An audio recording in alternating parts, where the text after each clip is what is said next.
இன்றைக்கி நம்ம நிறைய பேர் கமர்ஷியல் கம்ப்யூட்டர்ஸை ஈஸியாக யூஸ் பண்ணியிருக்கோம். ஆனால் ஸ்டார்டிங் ஸ்டேஜ் ஆஃப் கம்ப்யூட்டரில் பார்த்தீங்கன்னா 1940s டைம்லலாம் மிலிட்ரி அண்ட் ஹையர் அஃபீஷியல் கிட்ட மட்டும் தான் கம்ப்யூட்டர் ரிசோர்ஸ் அப்படிங்கிறது ஒன்று இருந்துச்சு. 1945 அதாவது உலக போரோட எண்டு நிலமையில் வந்து பார்த்திங்கன்னா NIAC அப்படிங்கிற ஒரு ஆர்மி கால்குலேஷன் கம்ப்யூட்டர் வந்து பயங்கரமாக பூம் ஆகுது. இது வந்து கீபோர்டு கிடையாது, ஸ்க்ரீன் கிடையாது, எல்லாமே வந்து கேபிள்ஸ் அண்ட் சுவிச்சஸாக மட்டும்தான் இருக்கும். 1951 தான் வந்து கமர்ஷியல் கம்ப்யூட்டர்ஸ் வெளியே வருது. அதாவது வந்து பார்த்திங்கன்னா கவர்மெண்ட்ஸ் அண்ட் பிஸ்னஸ் பீப்புள்ஸ்க்கு இது பண்ணுறது. இதை யார் பில்ட் பண்ணுறாங்கன்னா JP எக்ரக்ட் அண்ட் ஜான் மார்ஷலி, இவங்க ரெண்டு பேர் தான் பில்ட் பண்ணுறாங்க. இதோட பேர் வந்து யூனிவேக் 1. இது எஸ்பெஷலி பார்த்தீங்கன்னா பிஸ்னஸ் பீப்புள் அண்ட் கவர்மெண்ட் செக்டரில் இருக்கிறவங்களுக்கோசரம் யூஸ் பண்ணதாக தான் இருக்குது. ரீசெண்டாக 60s டைமில் தான் வந்து பார்த்தீங்கன்னா கமர்ஷியல் கம்ப்யூட்டரோட மார்க்கெட்டை புரிஞ்சுக்கிட்டு IBM அப்புறம் வந்து மைக்ரோசாஃப்ட், ஆப்பிள் இவங்கெல்லாம் வந்து வெளியே வராங்க. இது வந்து யூஸபிள். அப்புறம் 70s 80s டைம்லாம் வந்து பார்த்தீங்கன்னா இது வந்து யூஸபிள் இன்டர்ஃபேஸுக்கோசரம் உருவாக்குறதுக்கோசரம் ஆப்பிள் அண்ட் மைக்ரோசாஃப்ட் வந்து உருவாக்குறாங்க. மேக்கண்டாஸ் இந்த டைமில் தான் உருவாகுது. அப்புறம் வந்து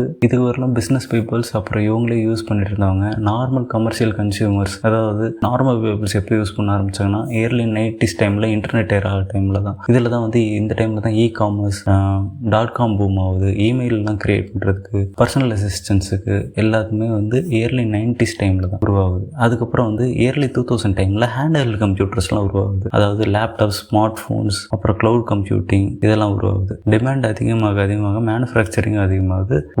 ஒரு காலத்தில் வந்து government and business peoples and higher authorities கிட்ட இருந்த ஒரு machine power normal common people கிட்டேயும் இருக்குது. இப்படி தான் வந்து பார்த்தீங்கன்னா கமர்ஷியல் கம்ப்யூட்டர்ஸ் பூம் ஆச்சு.